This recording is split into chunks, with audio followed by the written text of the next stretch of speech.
appareil qui disparaît 50 minutes après son décollage spontanément, ça vous inspire quoi?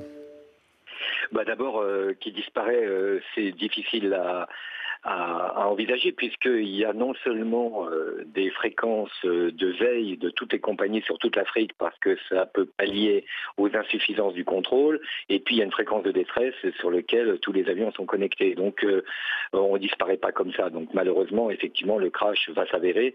Et là, quand il s'agit d'une disparition et une coupure de communication, on se retrouve dans le même cas que le Malaysia, c'est-à-dire qu'il y a une explosion soudaine, probablement, et le fait que le pilote n'ait pas pu envoyer le message de détresse, c'est pas bon signe. Donc tout est envisageable, y compris une bombe à bord ou un attentat.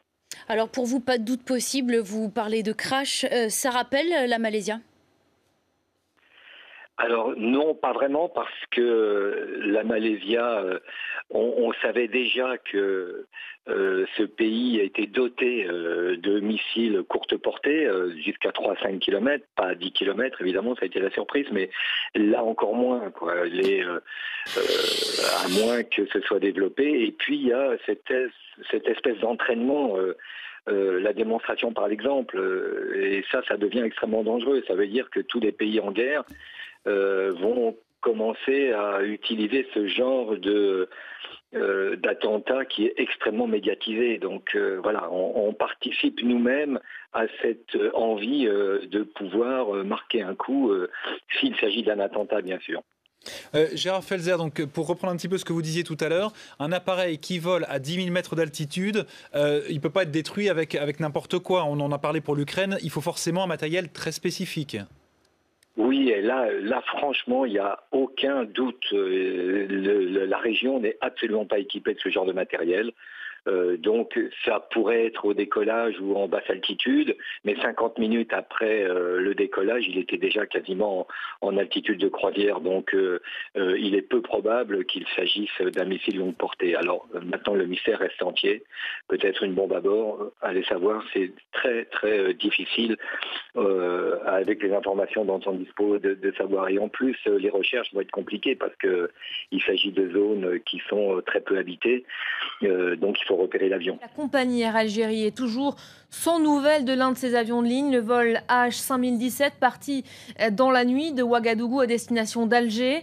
110 passagers, 6 membres d'équipage également sont à bord. L'appareil aurait disparu des radars 50 minutes après le décollage. Il y a donc de longues heures maintenant. La piste malienne se précise plus, puisqu'on nous dit que l'avion a effectivement disparu au nord du Mali en traversant Gao, alors qu'habituellement, vous savez que depuis les événements qu'il y a au nord du Mali, Air Algérie a quelque peu modifié la trajectoire de ses avions en essayant d'éviter le nord malien. Pourquoi cet avion qui appartenait à un opérateur espagnol a traversé le territoire malien, c'est une question, d'autant plus que le directeur de l'Algérie, il y a quelque temps, avait parlé de menaces contre les vols civils. Contact a été perdu avec cet avion de type McDonnell Douglas 83. Contact a été perdu à 1h47, peu après que l'équipage ait indiqué devoir sortir de sa route pour des raisons météorologiques. L'appareil survolait alors vraisemblablement l'espace aérien malien. Malgré des recherches intensives, à l'heure où je m'exprime, aucune trace de l'appareil n'a encore été retrouvée. L'avion s'est probablement écrasé.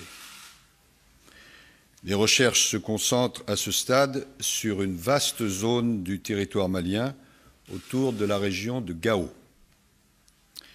D'après les dernières informations qui m'ont été communiquées par le gouvernement burkinabé, 51 Français se trouvaient à bord.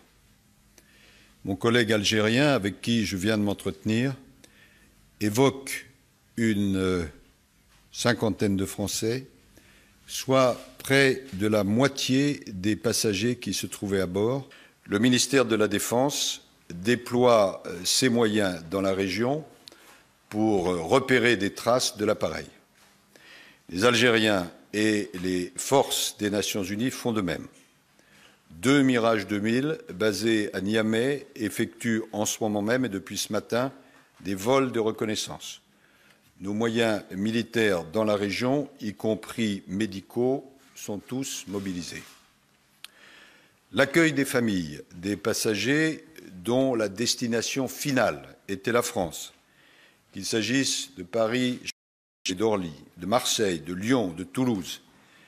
L'accueil a été mis en place, il est assuré par des équipes du ministère de l'Intérieur et d'Aéroports de Paris.